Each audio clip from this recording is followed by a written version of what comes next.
Queridas irmãs, queridos irmãos espíritas, caros amigos e amigas que nos acompanham pela Web TV Mansão do Caminho, nossos votos de muita paz. Talvez alguns não saibam o que significa a sigla AME, é a Associação Médica Espírita.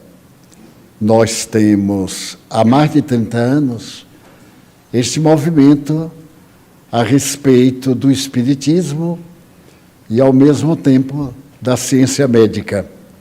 Várias universidades no país estão aplicando uma disciplina, medicina e espiritualidade, procurando demonstrar a sobrevivência da alma e a necessidade que temos para a saúde integral através dos nossos recursos de natureza doutrinária do Espiritismo.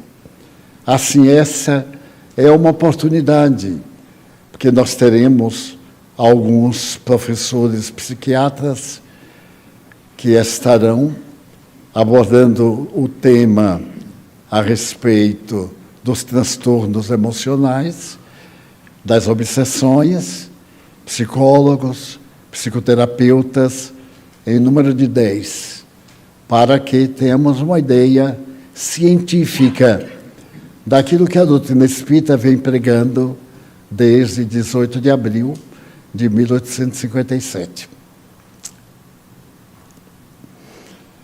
Vivemos, indubitavelmente, dias muito especiais. Tudo aquilo quanto planejávamos em relação ao terceiro milênio parece que não corresponde quando chega esse milênio de luzes há 24 anos. Houve na sociologia uma mudança radical de comportamento. As nossas atitudes, a nossa visão a respeito da vida experimentaram mudanças muito significativas.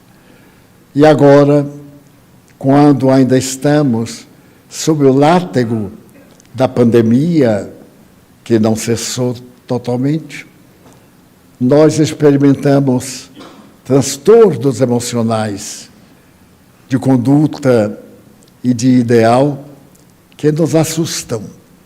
Porque logo depois da pandemia, que ceifou alguns milhões de vidas de uma forma calamitosa, inesperada, veio a tragédia da guerra no Oriente.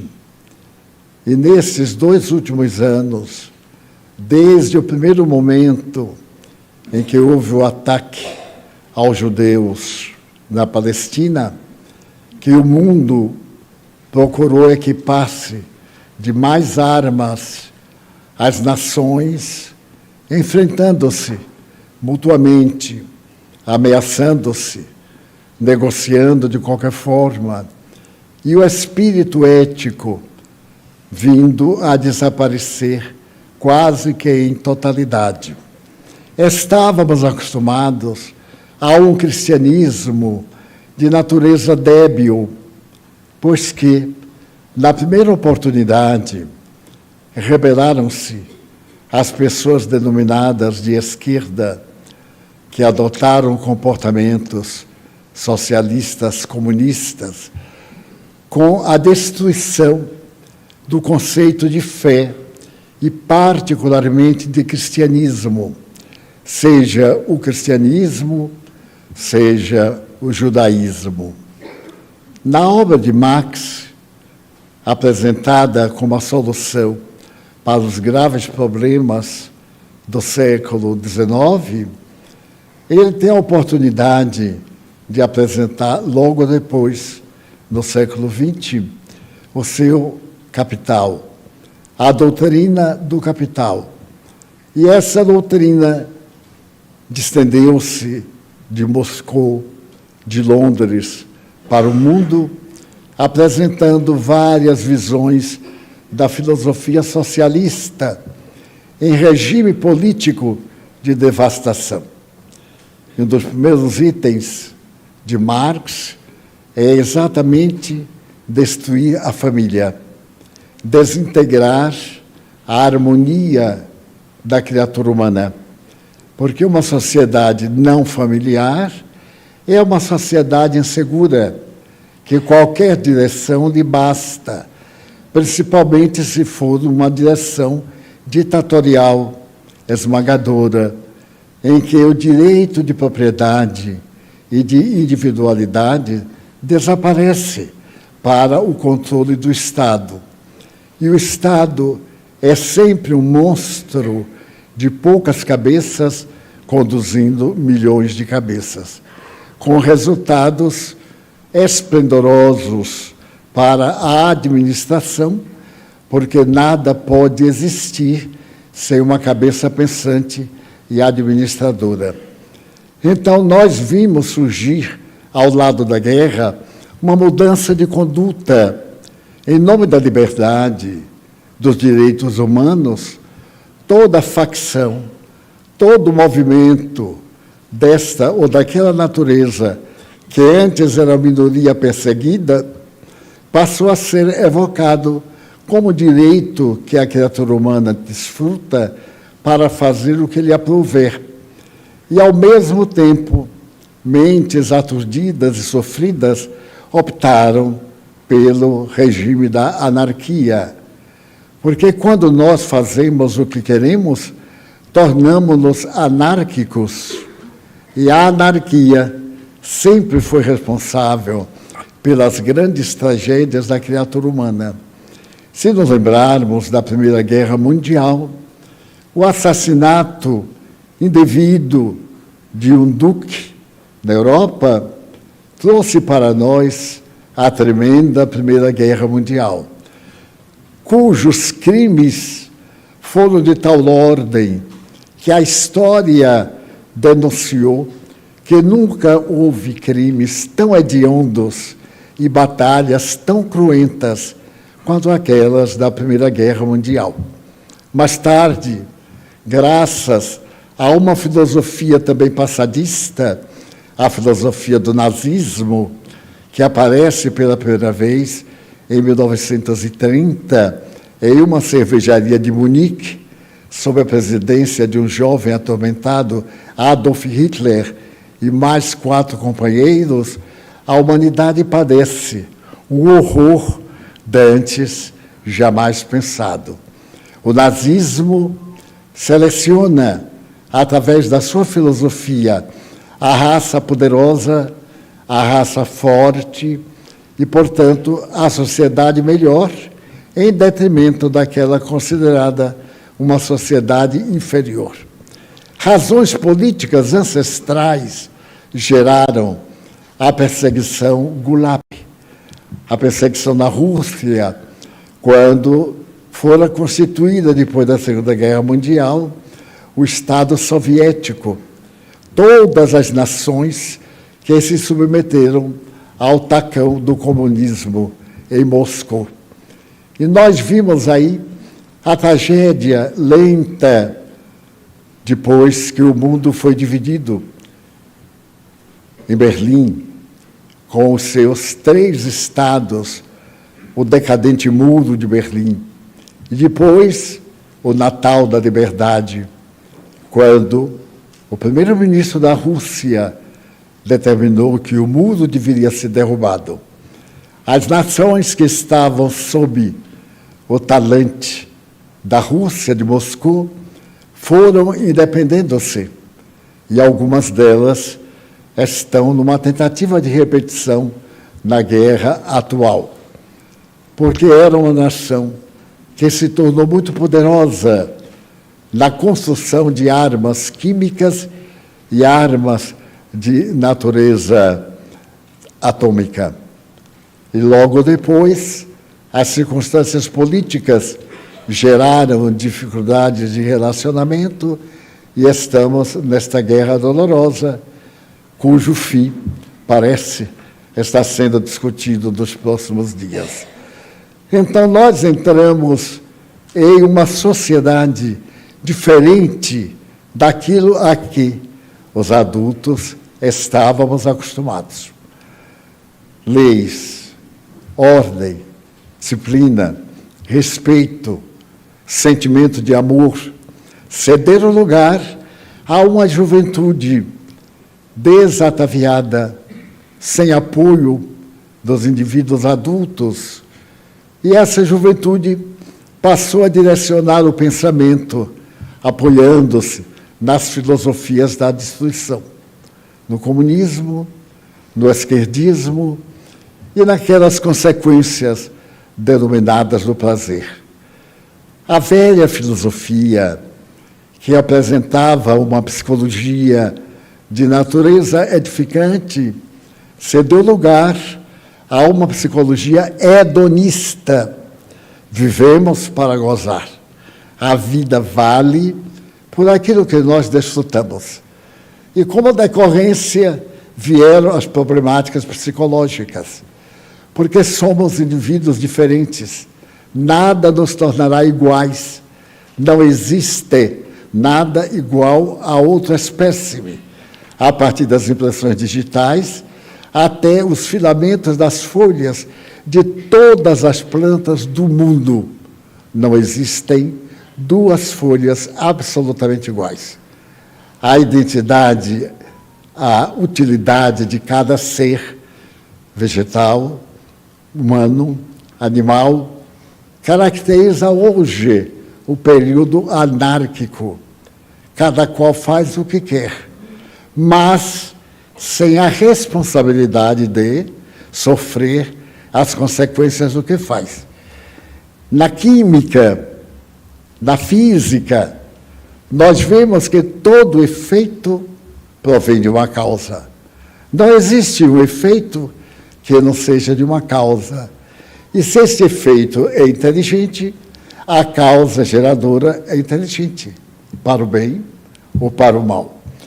E como consequência, nós temos uma desordem social no mundo, que é olhar Paris, de há 2 anos passados, não verá a mesma Champs-Élysées de Paris na atualidade.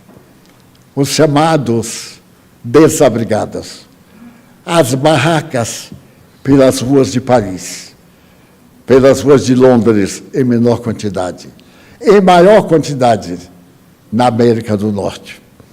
Quem, por exemplo, está em Nova York, não pode fugir do lixo, o lixo humano. Antes, eram alguns bairros, o Bronx, o Harlem, que eram residência dos Colorettes. Mas depois que houve a proposta de intolerância para a intolerância, que um governador, prefeito da cidade de Nova York, estabeleceu que todos os crimes seriam punidos com grande rigor, o Harlem, os bairros perigosos da discriminação racial, acalmaram-se. E logo depois, com a liberdade, cada qual passou a ver a sua liberdade pessoal conforme acha que se é livre. Por exemplo, o indivíduo acha que pode fazer o que quiser. Ele acha, mas a vida não permite que façamos o que queremos, porque a vida tem padrão. Se eu comer muito, eu terei indigestão. Saudável, próprio, é a alimentação, dentro dos métodos e parâmetros de uma alimentação saudável. Do ponto de vista moral, a questão é a mesma, com a diferença que na questão moral nós temos a anterioridade da alma, porque tivemos outras existências e trazemos em nosso inconsciente, em nosso consciente e na ansiedade do superconsciente, certos valores que nos tornam felizes, desventurados, ansiosos, revoltados, pacíficos ou gentis. É muito natural vermos uma criança, hoje diagnosticada como autista, apresentar verdadeiras aberrações. Ontem, o autista de hoje era um portador de transtorno esquizofrênico de jovem. Com a evolução da própria ciência médica, psiquiátrica e as análises da sintomatologia, surgiu o autismo. Eu me recordo que mesmo no século passado, tem apenas 24 anos, quase não existia autismo. Existiam crianças nervosas, jovens perturbados, mas numa dimensão muito pequena, vamos dizer, 5 em cada 1000. Hoje, em cada 100 nascimentos, uma média de 20 autistas, ou melhor dizendo, 20 portadores de transtorno de natureza psiquiátrica ou psicológica. As escolas estão na maior dificuldade para poder atender esta safra de autismo, que diariamente é muito maior. E o autismo, com a sua aura, a aura autista, tem uma variação quase infinita, chegando do autista passivo ao autista agressivo e psicopata, levando os seus desejos ao crime, sem a menor noção de ética nem de sentimento. Conversando com o autista, que é médico e profundo conhecedor da doença do ponto de vista psiquiátrico, eu lhe fiz algumas perguntas. Eu perguntei assim: você ama? Porque eu acho você tão indiferente às coisas. E ele disse: o autista, a opinião dele, o autista não é sensível ao amor. Muitos pais autistas negam, dizendo que o autista é apenas um comportamento diferente. Mas a grande verdade é que nesse comportamento diferente há muito sofrimento. Mas existem alguns que são meigos, que são ternos, mas outros que não podem escutar o menor ruído, um olhar que se lhe dirige. Então eu perguntei: mas você se casou? Casou-se por amor? Não. Eu me casei porque, sendo doente, eu tomo medicação o dia inteiro para manter um certo equilíbrio. Eu irei ter uma velhice solitária, porque eu não fecundo, eu não me torno pai. Eu tenho dificuldades na área genésica. E então eu terei uma velhice infame. Eu necessito de alguém para tomar conta de mim. Então não é amor. Eu gosto da pessoa, ou melhor, eu me utilizo da pessoa. Mas se, por exemplo, a pessoa sair, eu não sinto a menor falta. E não sofro aquilo que vocês experimentam como grandes tormentos. Eu então fiquei pensando e fui comparando com a pessoa o que ele me dizia e o que eu observava. Então eu perguntei também: mas nessa fase, nesse tipo de afetividade, você sendo um homem, qual é o seu tipo feminino? Todos nós temos um biótipo humano que gostamos. Há pessoas que gostam de outras, feias, aleijadas, deformadas, intelectuais, belas e etc. Qual é o seu biótipo? E ele me disse: são as mulheres louras. Eu disse: mas louras autênticas ou louras pintadas? Ele me disse, no ar de riso: as autênticas são poucas, então eu tenho que conformar com uma pintada. Ele disse: muito bem. E por que se casou com uma morena? Porque eu queria aprender, e aprender com a fonte. Então ele me disse assim: porque nas tentativas com as louras, eu não fui feliz. A primeira, eu casei e ela me traiu. me traiu de uma maneira vergonhosa. Ela não sabia que eu era incapaz de procriar. E um dia me disse que estava grávida. E eu sorri para ela e disse assim, mas o filho não é meu. Ela disse, mas como? Eu tenho em você o único relacionamento. Ele disse, não, eu sou um dos relacionamentos. Agora vamos ver, quando ele nascer, qual é a cor, qual é a aparência, para você ver entre os seus relacionamentos, traindo-me, qual é o pai da criança. E então eu digo, você pode me dizer com quem você está. E ela disse. E então pegou calmamente, levou-a ao amante e disse, aqui está. Ela preferiu você, até logo, e não sentiu nada. Eu disse, mas não sentiu a falta? Não. Era como um móvel que eu tinha dentro de casa. Eu utilizava, sem emoção. E então eu observei o esforço dessa dupla personalidade. Sabe tudo o que é certo, porque tem muita cultura. Detalhes. O autista tem uma memória ímpar. Ele não esquece. Ele guarda. E às vezes a reação autista é o efeito natural do seu comportamento não seguir a trajetória do que nós chamaríamos de normalidade. Pois bem, então esse é o resultado de uma sociedade profundamente desajustada. O autismo não é, então, uma doença dentro do estudo das patologias. É um transtorno da personalidade. Portanto, ela é mais psicológica do que psiquiátrica.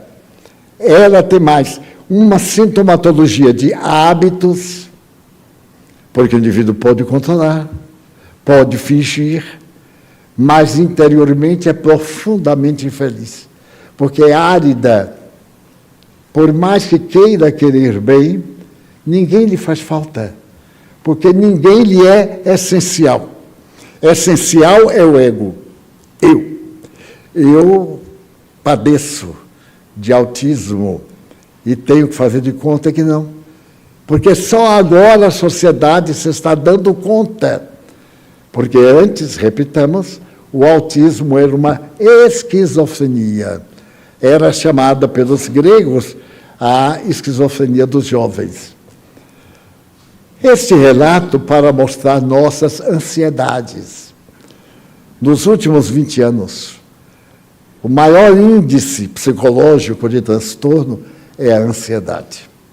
Nós estamos aqui, mas muitos estão aí desejando que eu acabe logo. Não vou acabar logo. Pode ficar tranquilo que será daqui mais ou menos uns 40 minutos. Mas o ansioso está ali, está ouvindo, está com interesse, mas os seus nervos, os seus neurônios atuam de uma maneira diferente, aceleradamente ou desastrosamente, produzindo neuropeptídeos, que são as substâncias que dão harmonia ao neurônio para que ele funcione de tal forma. Por exemplo, tem um produto médico, que eu não vou dizer o nome, é claro, que estimula o cérebro a produzir tranquilidade. A pessoa toma e relaxa, porque o produto neuronial é um produto calmante. Se o indivíduo tem a depressão, o médico dá um medicamento que estimula o neurônio, a célula, a produzir um neuropeptídeo que acelera. Então, nós começamos a sentir um pouco de ansiedade. Mas como estamos depressivos, porque a nossa mente perdeu a harmonia do relacionamento, é necessário que isto substitua, que esse estado químico substitua o estado fisiológico, até o fisiológico ficar automático e não necessitar mais do estímulo químico. Aí vem a saúde, quando vem. Porque a pessoa fica sempre com restinho. Mas dizem os que são depressivos que todos nós temos momentos de tristeza, de melancolia. Ficar triste se aborrecer com alguém é normal. Mas atualmente é depressão. Ficou chique. Como vai? Deprimido. O que há de novo? Tudo triste, tudo cinzento. É normal, porque o nosso metabolismo, qualquer emoção, ele modifica o efeito psicológico. Se, por exemplo, me alimento de uma coisa que eu gosto, por mais equilíbrio que eu tenha, eu como um pinguinho a mais. E depois eu me arrependo, eu não devia ter comido isso. Então, há uma frase de um pensador francês que diz assim: nunca te arrependas por haveres comido pouco, mas todos nos arrependemos por havermos comido um pouquinho mais, né? Aquele amendoim que foi o último. Então, esse hábito psicológico gera o nosso comportamento. Se eu tenho o hábito de me alimentar com equidade, com uma quantidade boa, de vez em quando eu escorrego. Nem me dou conta, porque está tão do meu agrado que eu vou indo. E o estômago, que não está acostumado a ficar muito cheio, comunica ao cérebro, e o cérebro com mais apetite. O cérebro danado, ele é que é culpado. Não, um pouco mais não vai fazer mal. Como um amigo que comeu, por exemplo, uma feijoada baiana, e é claro, ele foi além, mas tinha aquele pedacinho de charque dourado na feijoada, com um pedacinho de chouriço, um pedaço de paio, e uma pimentinha ao lado, de uma farinha de cupioba. Ele disse: não aguento. Aí botou. Depois ele teve problema gástrico. Ele disse: eu não devia ter comido aquele demôniozinho. Mas é um demônio, e o demônio nos atrai. Daí, nós estamos numa sociedade emocionalmente desajustada, porque qualquer coisa nos aborrece. Estamos aqui de bom humor, mas basta uma pessoa nos olhar bem. O que é que aquele cara está querendo? Está me olhando muito. E se sair ali, tropeçar, eu fico vendo na hora de abrir a porta. Tem uma seta mostrando que é para puxar aquilo, empurrar para baixo. A pessoa chega, olha a seta, olha o pedaço de metal e vai exatamente do lado errado. E aí, puxa, eu faço um Pai Nosso, ajude que ele acerte. Ele olha para um lado, para o outro, apoia, aí abre. Ele acertou. Aí ele passa. Mas se demorar, ele já fica nervoso, já vai para a outra porta. E fica olhando alguém como se a culpa da burrice dele fosse dos outros. E um já me queixou. Seu Divaldo, a porta devia ficar aberta. Eu disse: mas fica aberta. Não fica fechada, para não sair o ar. Mas ela não está trancada. Se você tocar o pé, ela vai. Agora, tocar o pé no lado que está aberto. Bom, então nós vivemos isto e já estamos nos acostumando. Quando nós encontramos uma pessoa mais ou menos equilibrada, ela diz assim: que não é certo, não. É totalmente diferente da gente. Porque o normal hoje é desajuste emocional. E o anormal é proceder bem. Então, por exemplo, se alguém chegar e nos perguntar: qual é o seu sexo? Eu estava há poucos dias em uma cidade e estava preenchendo a entrada. E aí uma pessoa que estava ao lado perguntou assim ao dono do hotel: que sexo eu boto? Eu disse: o senhor é que sabe. Ele disse: eu não sei. Está tão atrapalhado que eu não sei. E aí ele depois bota assim: todos. Ou então sexo humano. Porque os detalhes ninguém sabe. Depende do momento. Mas se a pessoa for arrumadinha, diz assim: hipócrita, hein? Está no armário, é? Vai sair do armário. São as coisas curiosas da nossa adaptação emocional. O que devemos fazer? parar e fazer uma autoanálise. É a proposta da psicologia. Não procure logo o médico, porque se aborreceu. Você se aborreceu porque é normal. Mas se demorar com o aborrecimento, está com um transtorno. Aí já precisa de um conselheiro, de um amigo. Ele pode ser um terapeuta, pode ser um espírita, um sacerdote, que nos vem na hora e toca na mosca, e a gente descobre a razão daquela contrariedade. E aí nós estamos vivendo dias muito curiosos. Mas eu, que sou mais velho, vivi dias muito especiais. Eu vivi dias em que nós nos amávamos e tínhamos interesse. Eu noto, às vezes, alguém diz assim, olha, fulano mandou dizer que está doente, e o que recebe ainda mais esta. Quer dizer, ficou com raiva do amigo ficar doente. Ainda vai me incomodar, vou ter que visitar, vou ter que mandar um WhatsApp ou qualquer coisa. Quando ele diz, mas ele está doente, de quê? Qual é o problema? A gente nem se importa. E a doença é grave, é câncer? Não, é autismo. Isso é bobagem, depois passa. Então, eu vivi a sociedade aqui no centro, que eu queria bem as pessoas. Hoje eu não quero bem mais quase a ninguém, não conheço ninguém. Porque termina a reunião, sai todo mundo correndo. Antigamente era para pegar a novela das 10. Muita gente ficava olhando assim. Eu dizia, você está olhando a novela das 10, eu vou render. Hoje vai perder o começozinho da novela. Perdia nada, deixava ligado para assistir depois. Depois, o canal passou a ser uma própria novela, ninguém dá mais importância. Mas as pessoas estão no hábito, saem correndo. Eu noto que eu vou dizendo assim, Senhor, então, em teu nome, nós encerramos a reunião. A pessoa levanta, por causa do volume, para poder pegar o carro e não demorar. Eu digo, como a gente perdeu o contato, o prazer. E eu digo sempre a Mário, eu hei de ver um dia, nós terminamos a reunião, e as pessoas conversando, perguntando o que achou da palestra. Você entendeu mesmo?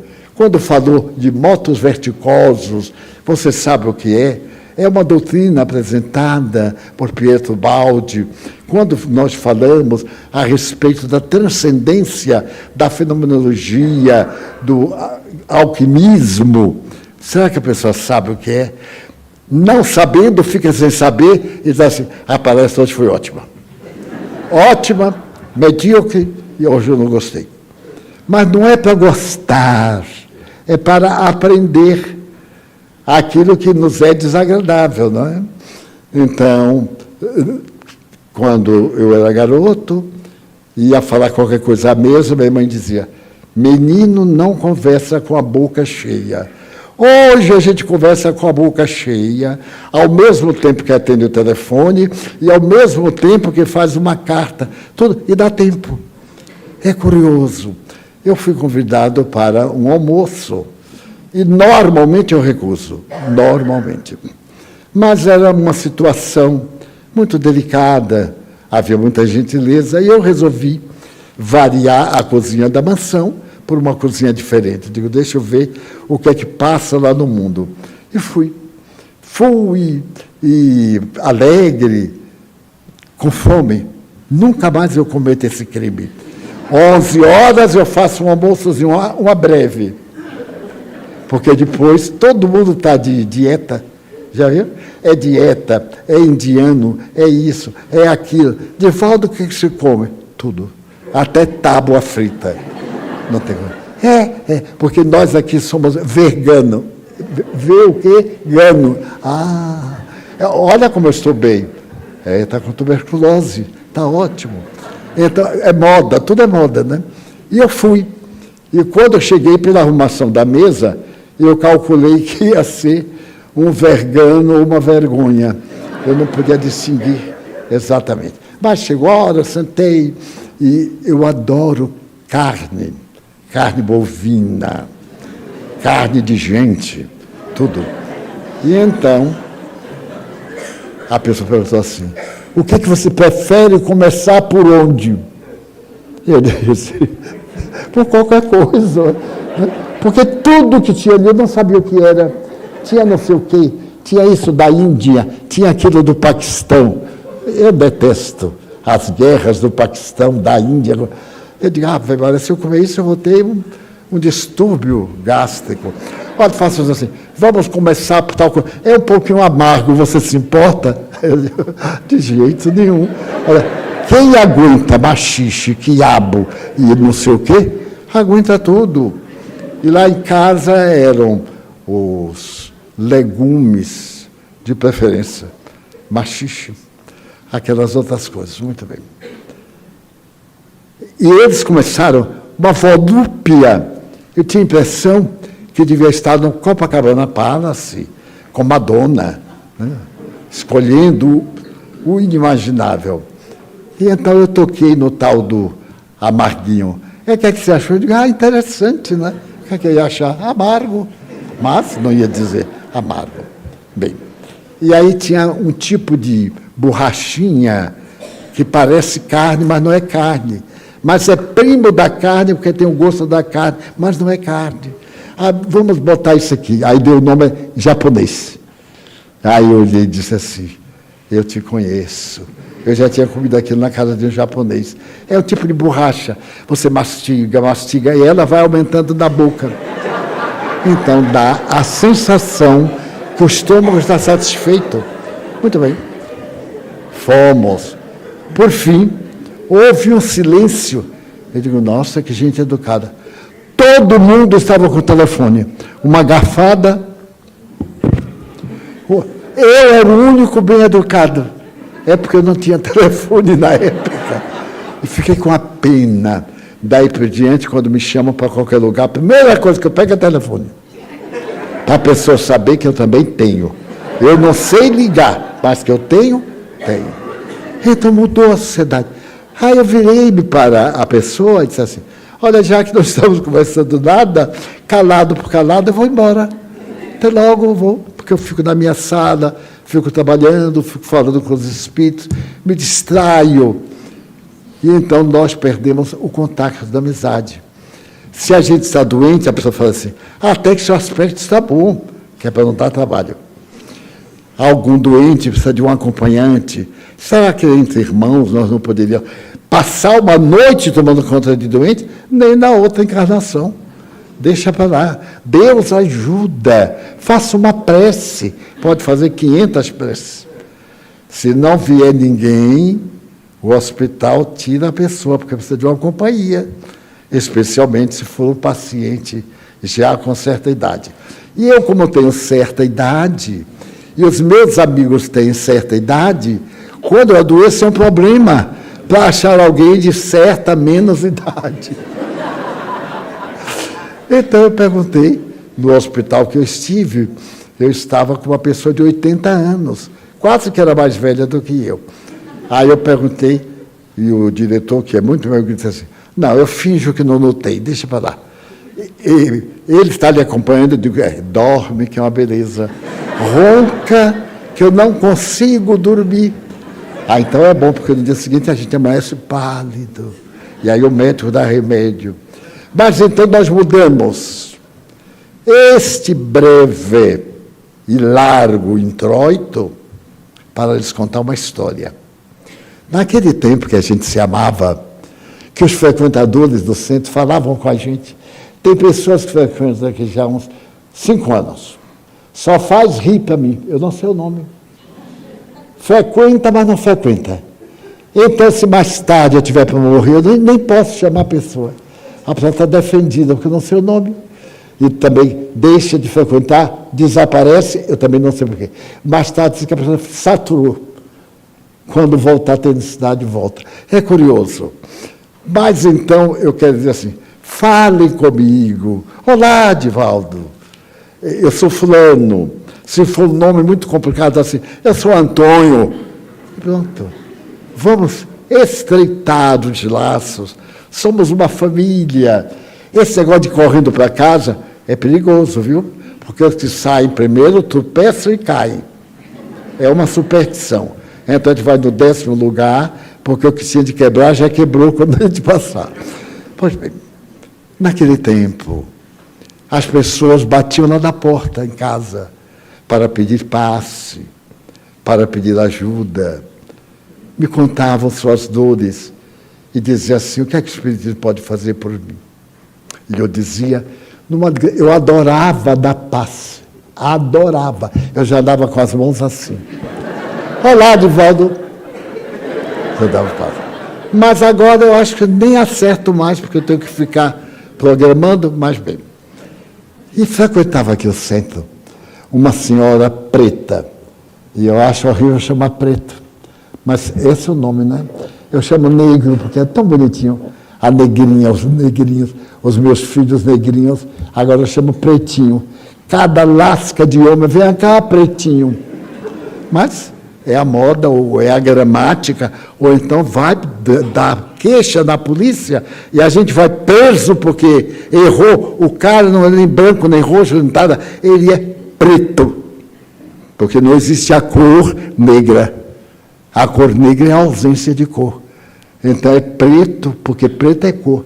Olha que a gente atrapalha a vida. Eu não digo nada, eu faço olá.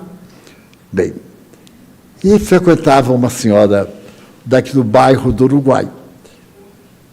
Ela vinha, muito modesta, vestida à baiana, me dava um adeuzinho tímido, e eu adorava aquele porte, aquela senhora, o seu rosto sério, as suas dores nas marcas da face.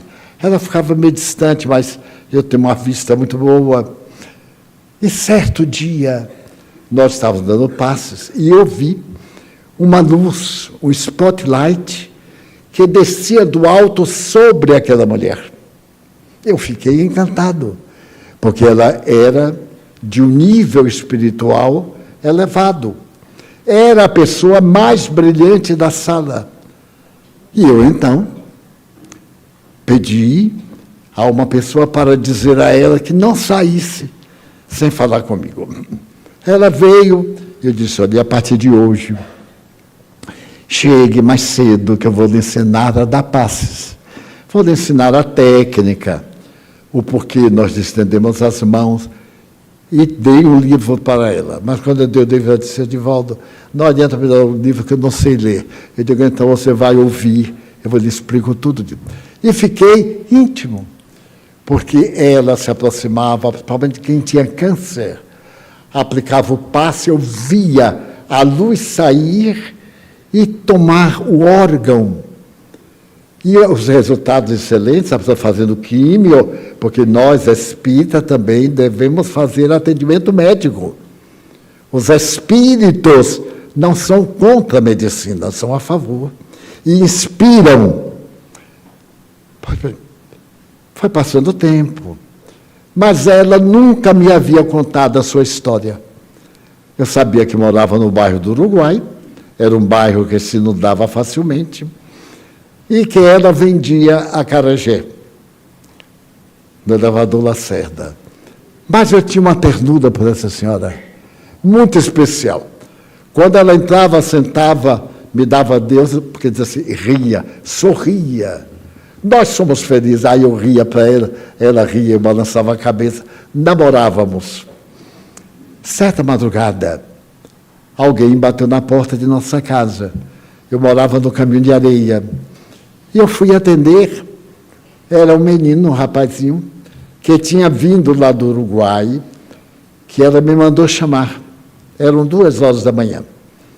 Eu, então, disse que ele me esperasse, porque eu não sabia a casa dela, e chamei Nilson para me acompanhar. Nós fomos. Era um barraco muito modesto, de taipa, e ela estava deitada numa cama, impecavelmente limpa. Havia um baú, um banquinho de 3 pernas, e ela só tem assento para um.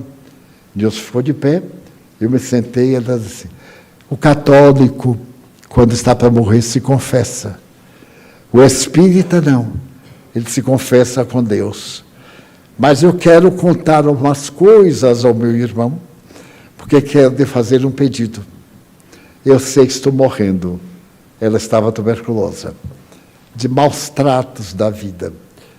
E então eu quero lhe contar. Então me contou que havia sido uma moça muito pobre e quando estava com 16 anos foi violentada e dessa violência ela concebeu e teve um filho. O rapaz era tão preto quanto ela, mas ela disse assim: ah, meu irmão, lindo meu filho. A mãe que não achar o filho lindo não é mãe, é madrasta. Porque até a coruja acha os filhinhos dela uma gracinha.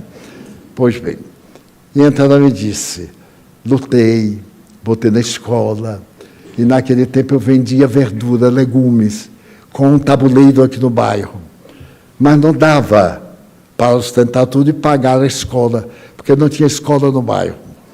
Eu então comecei a trabalhar em Acarajé, e consegui fazer excelentes. Fiquei até mais ou menos conhecida. E meu filho se tornou um excelente aluno. Os professores elogiavam-no. Ele terminou o primário e ele disse assim: mamãe, eu gostaria de fazer o científico. Era a fórmula usual. Porque eu desejo ser médico. Ela disse: mas meu filho, médico, filho de uma vendedora de acarajé, como é que eu vou pagar? Mamãe, eu vou ser médico, você vai ver. Havia tanta certeza de meu filho médico, que eu, então, passei a lavar roupa de pessoas, de famílias, e roupas boas. Naquele tempo usava-se para o homem um tipo de linho J120, que era muito bonito, muito caro, e ela conseguiu alguns clientes. Então ela passava ferro, passava vela esparmacete para brilhar e pegou uma boa clientela. Então ela botou o filho no curso científico, no Colégio da Bahia, em Nazaré. Ele terminou. E então disse: mamãe, agora eu tenho que fazer o vestibular. E o vestibular eu tenho que fazer um cursinho, porque as matérias que eu estudei não são suficientes. Ela disse: vai fazer, meu filho. Aí me esforcei, arranjei dinheiro, meu filhinho fez. E um dia eu estava preparando a massa do acarajé. Naquele tempo não tinha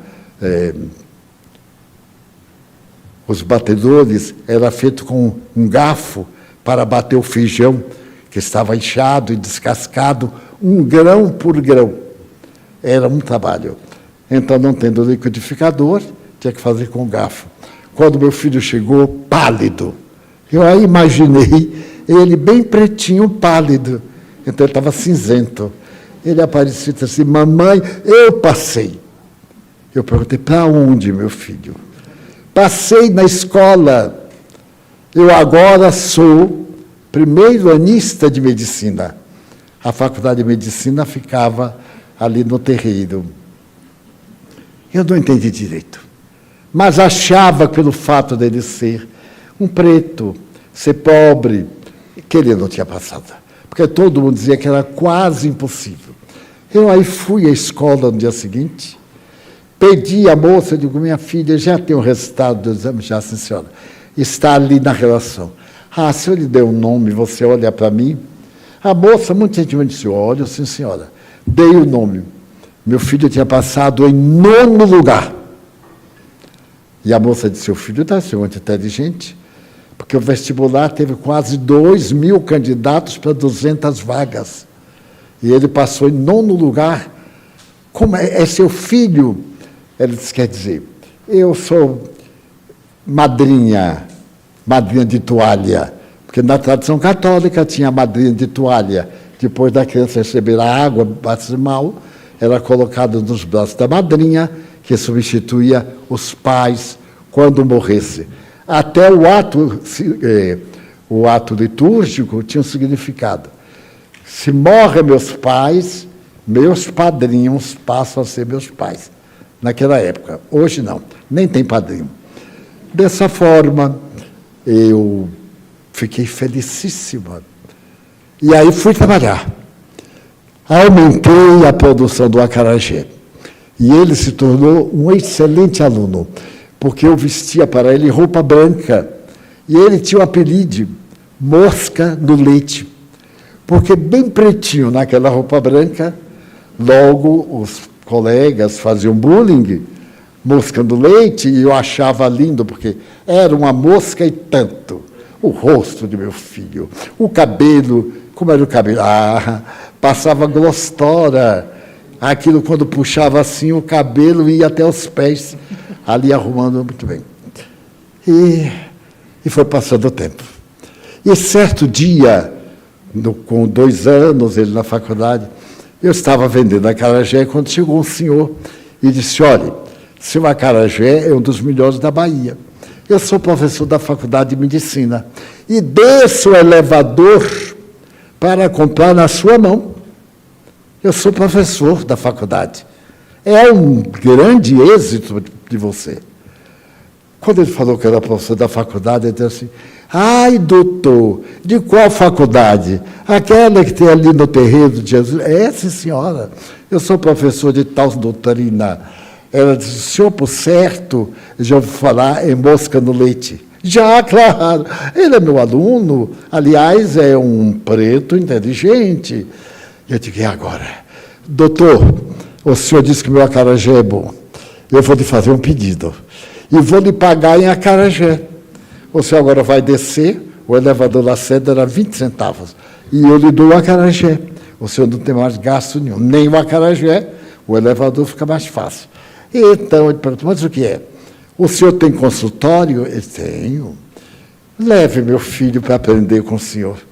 Ele pode trabalhar de graça, nas horas de folga. Ele disse: olha, eu não gosto de companheiros na área, mas ele parece tão inteligente que eu vou aproveitar a inteligência dele. Diga para ele: ai, doutor, ele é seu filho? Não, senhor, não é meu filho, não. Eu sou madrinha dele. Eu tinha vergonha de ser uma negra e meu filho ser preto também.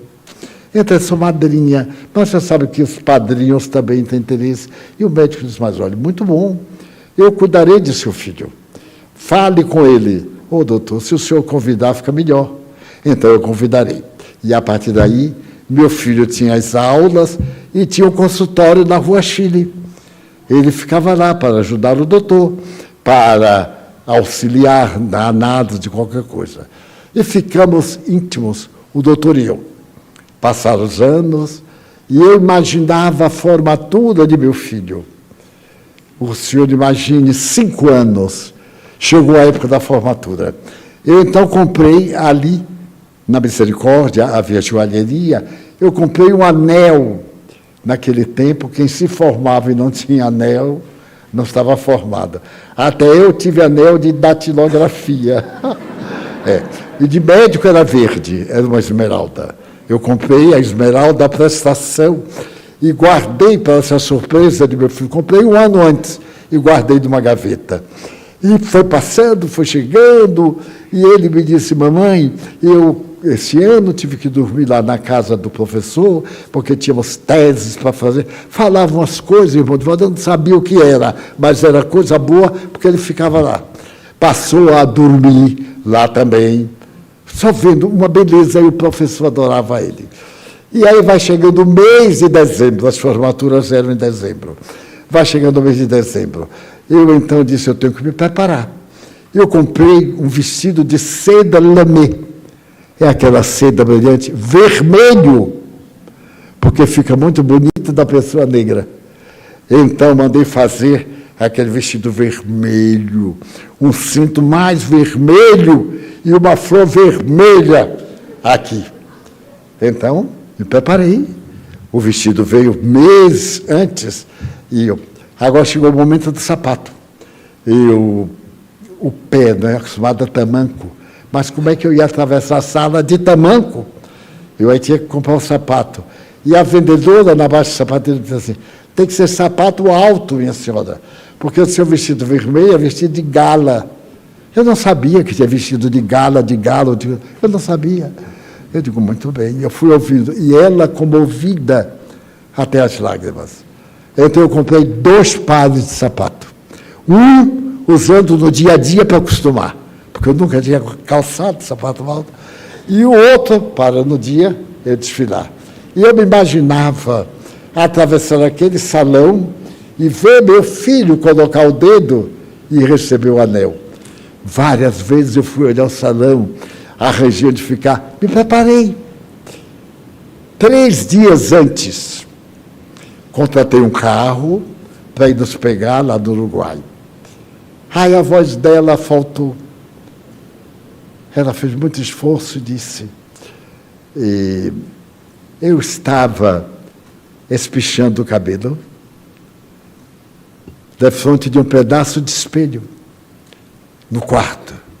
Aí meu filho chegou na porta, era um Deus. Já viu Deus? Meu filho olhou para mim no espelho e disse assim, mamãe, tenho 2 pedidos para lhe fazer. Primeiro, eu gosto de fazer um pedido muito difícil. Eu sei que você me deu a vida. Eu sei que você fez tudo. Mas eu queria lhe pedir para não ir à minha formatura. Eu tive um choque. É porque nós éramos negros. Você se importa? Não, meu filho. Aquilo foi um punhal no meu peito. Não, meu filho. Até bom. Você me liberta. Eu tenho estado tão preocupada, porque eu não sei andar no meio daquela gente. E podia fazer alguma coisa e envergonhar você. Pode ficar tranquilo. Ele disse, não, mamãe. A outra coisa é porque o meu contato com a filha do professor, terminamos namorados. E no dia da minha formatura, nós vamos nos casar. Mas não precisa você ir ao casamento, não. Eu venho aqui para a senhora me ver, me abençoar e me caso. E quando a senhora estiver doente, a senhora não precisa ir ao meu consultório, porque sabe, a minha clientela é de pessoas muito ricas, da Barra, da Graça, e as pessoas são às vezes exigentes, né? A senhora não tem uma roupa adequada. Ela disse, meu filho, eu não irei nunca ao seu consultório. Ademais, pobre só tem 2 doenças, é gripe e diarreia. Então eu tomo chá. Mas aquilo foi me matando. E ele não se deu conta. Então, mamãe, eu vou lhe dar meu cartão com o número do meu telefone. Você me telefona. Irmão Divaldo, ele sabia que eu não sabia ler. Eu disse, não, meu filho, não perca tempo com isso. Vá em paz. Ah, mamãe, uma coisa. As melhores roupas que eu tinha, eu levei. O que tem aí é só dar para os pobres. Os pobres aqui do bairro. E eu vou dizer uma coisa, eu não virei mais aqui ao bairro. Eu não quero que humilhe a senhora. Então não virei. Eu vou ficar por lá mesmo. Qualquer necessidade, a senhora me telefona. Eu dizia comigo, foram quantos anos? 22 anos desde que ele nasceu. O médico, que eu pensei que ia ajudar o povo aqui da lama. E ele falava naturalmente. Então, eu já não podia, olhando pelo espelho, ele viu que as lágrimas corriam. Ele disse assim, está chorando, mamãe? Estou, meu filho, de felicidade, porque você vai ser médico. A clientela do seu médico vai ficar para você. Ele lhe deu o consultório, lhe deu um apartamento que tinha em cima da garagem. Eu não tenho que ficar contente. Estou chorando e peço a Deus que abençoe você. Ele foi. Nunca mais eu vi meu filho. Pessoas me dizem, olha, seu filho está no jornal à tarde, no Correio da Bahia. Aí eu compro o jornal e peço para ler. Está vendo ali aquela maleta? Estão ali os recortes. de meu filho. Ele é famoso, irmão Divaldo. Mas eu sei que ele me ama. Ele é tudo o que eu tenho. Então, eu estou morrendo. E ele vai saber que eu mandei chamar o senhor e tive essa conversa. E ele vai me perguntar o que é que eu conversei com o senhor. Então, o senhor, não diga. Diga que fiz elogios. O senhor sabe como é que é. Eu também não aguentava dar um nó na garganta da gente. Ela foi indo, eu peguei na mão, gelada. Ela morreu ali nos meus braços e nos de Nilson. Fizemos um enterro e passou. Na primeira semana, eu estava atendendo a fila. Quando eu levantei a cabeça, eu vi o médico. Ele era realmente muito conhecido. Identifiquei. Ele veio até mim e disse: Divaldo, eu sou o doutor fulano de tal. Pois não. Eu venho aqui numa missão muito difícil. Pois não. O que é difícil, tornamos fácil. O que é fácil, resolvemos. Ele disse assim: eu soube que o senhor visitou uma paciente minha, lá no bairro, que sofreu de tuberculose. E ela morreu. É verdade? Eu digo: ah, sim, senhor. Eu sempre visito. Eles se despedem, não tem ninguém. Então eu vou. Seu Divaldo, eu tenho um carinho especial por essa paciente.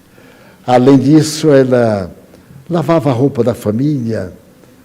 E eu quero lhe fazer uma pergunta. Pois não, doutor. Ela conversou muito com o senhor? Ah, mais ou menos. Nós sempre conversávamos lá no centro, visitávamos doentes. O senhor pode me dizer o que é que ela lhe falou? Eu disse: nada de especial. Ele disse: mas alguma coisa. Ela falou que tinha família, porque ela nunca me disse nada. Eu disse: não, senhor, nunca me falou. Ela falou se tinha filho ou qualquer coisa. Eu disse: não, senhor, nada. Eu perguntei assim: o doutor tem algum parentesco com ela? Não, nenhum. Eu digo: pois é. Ela conversou muito. Mas, por acaso, ela falou sobre mim. Eu digo: olha, doutor, fazer assim. Eu não vou dizer ao senhor o que ela me falou. Porque o médium cristão é o médico da alma. Eu não tenho direito de dizer aos outros o que é que um paciente me contou. O senhor tem o segredo de Hipócrates. Não diz. E se diz, é leviano. Porque é sagrado. Juro. É assim que começa. O senhor disse na formatura. Eu também jurei. Quando eu me tornei médium, comecei a atender as pessoas. Já pessoas cometeram homicídio. Me contaram. E eu não disse a ninguém. Pedi para a pessoa ir à polícia. Encaminhei, ofereci advogado. Mas nunca eu disse a ninguém. Mas, Divaldo, isso não é intolerância? Eu digo: não, senhor. É fidelidade. Fidelidade é o meu ideal, como o senhor tem o seu ideal. Você imagina se ele fizesse alguma pergunta constrangedora a respeito dela. Ele então ficou com raiva, e eu digo assim: vou apertar para a consciência doer. Eu digo: imagine, uma pessoa é mãe às vezes, vive o ideal e o filho ingrato, pensando o quê? Qual é a diferença entre o nosso sangue? Eu vejo tantos filhos ingratos, porque eu adoro minha mãe, adorava meu pai, minha mãe, tudo que é velhinha e que é velhinho, aquela coisinha frágil. Eu digo: eu vou apertar que ele vai sair daqui orando. Eu digo: só imagine. E aí, não lhe parece uma perversidade para o intelectual ter vergonha da cepa? Quanta gente tem vergonha dos pais, porque são pobres, não deixam ir à formatura, mas gostaram de quando os pais foram trabalhar na lavoura, em profissões humildes, para pagar a mensalidade. Isso gostaram. E então, eles querem dizer que o senhor não cede. Eu digo: não cedo. Pode estar tranquilo. Nem o senhor, nem ninguém. Não interessa. Ela morreu. eu tenho conservado a memória. Ele aí me deu uma resposta grosseira, eu digo, ele volta. Eu tenho um tato psicológico. Deu a volta, e eu disse, até logo. Até logo? Você não vai viver nunca mais. Eu disse, muito obrigado, é um favor. E ele se foi. Daí a 10 dias, ele estava na fila. Eu digo, lá vem quem não vinha. Ele veio, lembra de mim? Ele disse, o senhor é uma pessoa inesquecível. O inesquecível qualificativo foi de propósito, porque eu me senti muito bem em conversar com o senhor. Mas estou às ordens. É a respeito daquela senhora, qual? Aquela do Uruguai. Eu disse, mas qual? Aquela tuberculosa conversou com o senhor. Ah, eu lembro, sim, senhor. Eu lembro. E é o seguinte, eu tenho um parentesco com ela, sabia? Eu disse, não. Que parentesco é, sobrinho? É mais ou menos, sabe? Quer dizer, eu digo, não é filho não, porque o senhor parece tanto com ela. Quando eu vi, eu pensei até que era filho. Não, senhor Divaldo, quer dizer, ela era quase uma mãe. Eu digo, ah, sim, como é que é quase uma mãe? Ela pagou a faculdade, pagou matrícula, mais ou menos, não sabe? E eu soube que ela morreu. Então, eu digo, vamos botar as cartas na mesa, o senhor é o filho dela. E o senhor veio me perguntar se ela falou sobre o senhor. Falou. Falou que teve um filho ingrato. Mas falou sem mágoa. Falou contando como um transtorno, um fenômeno, um acidente do relacionamento, mas que ela sempre o amou. Daria mais de uma vida para a grandeza de um filho. E ao renunciá-lo, porque ele sou do professor de medicina, e ela ia às vezes ali para aquele largo e ficava lá de fora ouvindo a aula que ele dava, só para ouvir a voz. Quando eu li um livro sobre mulheres da China, no tempo de Mao Tse-tung, há uma história quase igual, impressionante. A mãe foi ser varredora de rua para poder passar pela casa do filho e via-o sair para o trabalho. Com isso, ela se contentava. E ele era filho de um russo com a senhora chinesa. Então, ela me falou que o senhor poderia ter dado a ela uma chance, pelo menos de vê-lo. Mas também ela não sofreu, porque o filho é de Deus. E o que importa é que o senhor é um excelente cidadão. Eu o conheço de jornal, é uma pessoa muito respeitada, e eu sei que o senhor está com remorso, porque a nossa consciência é Deus e nós. Ela funciona quando não queremos. Quando nós queremos, ela não dá importância. E o senhor deve estar arrependido. É uma boa ação. Já que está arrependido, o senhor poderia fazer alguma coisa em homenagem a ela. Ele começou a chorar. E me disse, o que poderia fazer? Como é que ia mostrar uma mulher daquela, minha esposa, uma mulher branca, morando na Avenida 7? Como é que eu ia... Eu disse, ela é branca, mas o sangue é vermelho. Igualzinho da mãe preta. Não tem diferença. Mas eu tinha vergonha. Aí é questão de caráter. Eu não tenho vergonha dos meus pais. Minha mãe era analfabeta, e eu vejo nisso um orgulho ela me ter educado. Tem muito mais mérito do que uma mãe pedagoga, porque ela me ensinou as bases da vida, do respeito humano. E aí conversamos, e ele chorou muito. Eu amava a minha mãe. Amava do meu jeito. O meu jeito é covarde. Hoje que eu tenho filho, tenho 3 filhos, eu posso imaginar o que é o amor materno, o que é o amor paterno, eu posso imaginar. Então, Deus me perdoará? Eu digo, já perdoa. O Senhor é que tem de se perdoar. Allan Kardec diz no livro O Céu e o Inferno, no capítulo número 7, que a atitude do perdão deve passar por 3 fases. Primeiro, o arrependimento. Mas o arrependimento não diminui a culpa.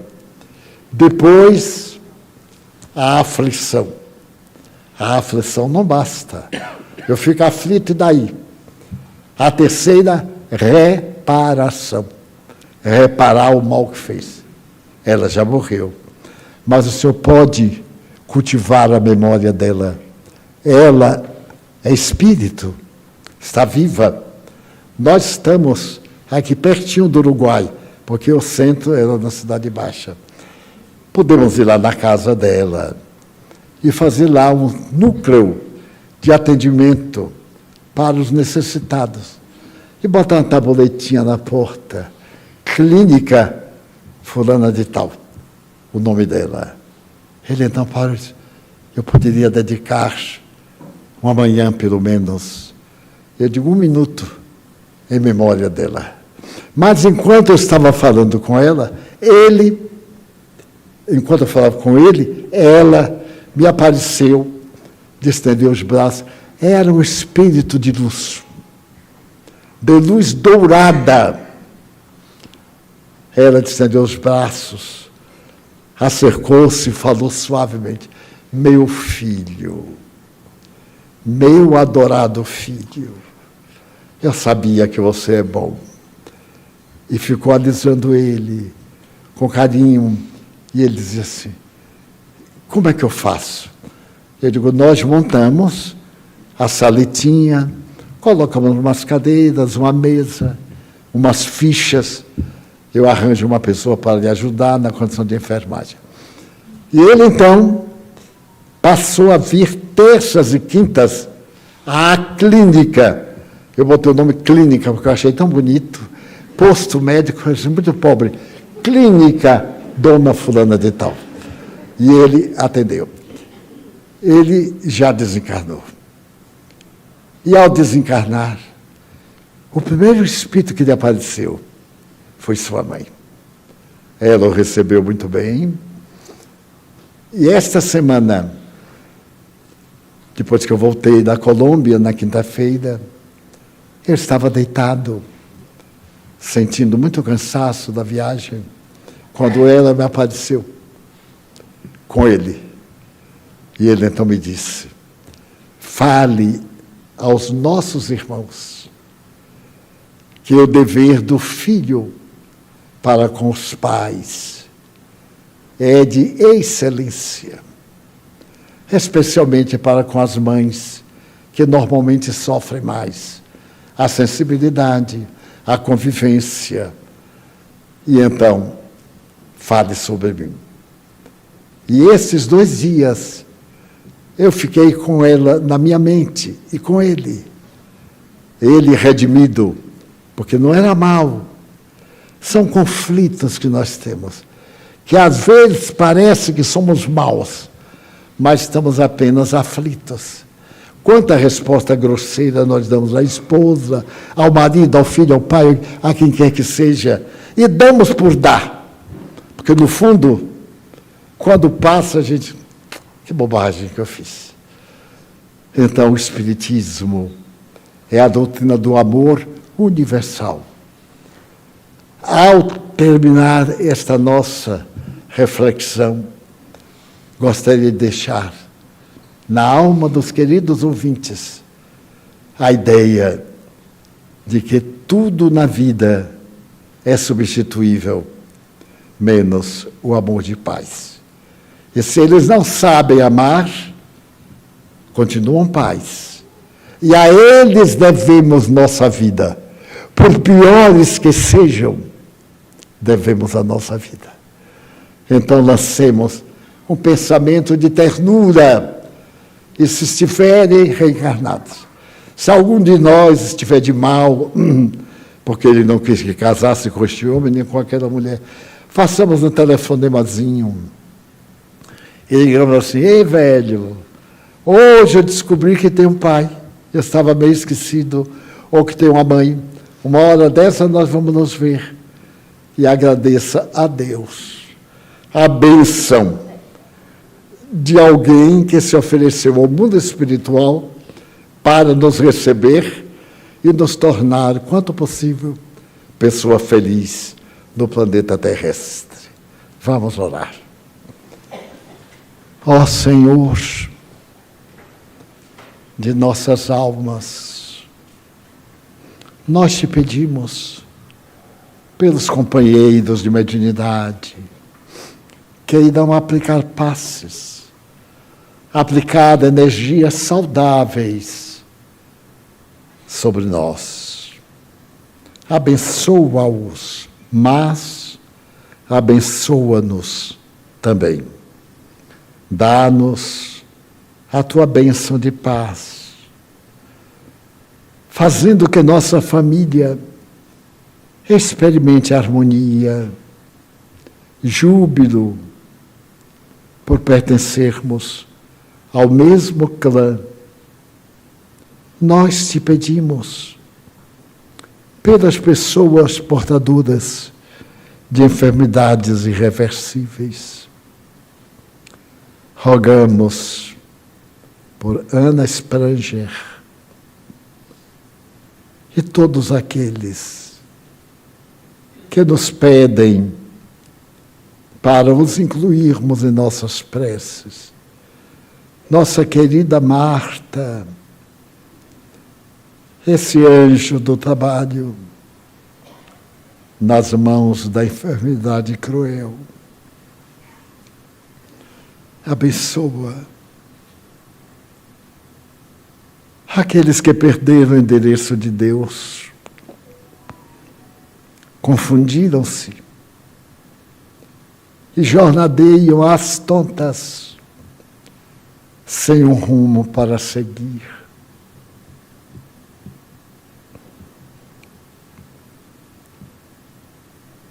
Amigo divino,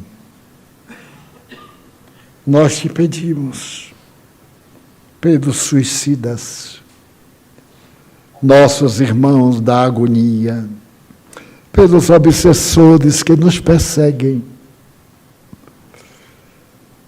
Pedimos que a tua mercê desperte-os e eles nos perdoem os dramas que lhes causamos. Abençoa nossa casa, nossa diretoria, nossos frequentadores. Dá-lhes paz. Abençoa-os. Abençoa-nos com a tua paz. Paz em nosso lar. Paz no Brasil. Paz na terra. Torna nossa água medicamento eficaz para nossas necessidades. Em teu nome, Pai Celestial,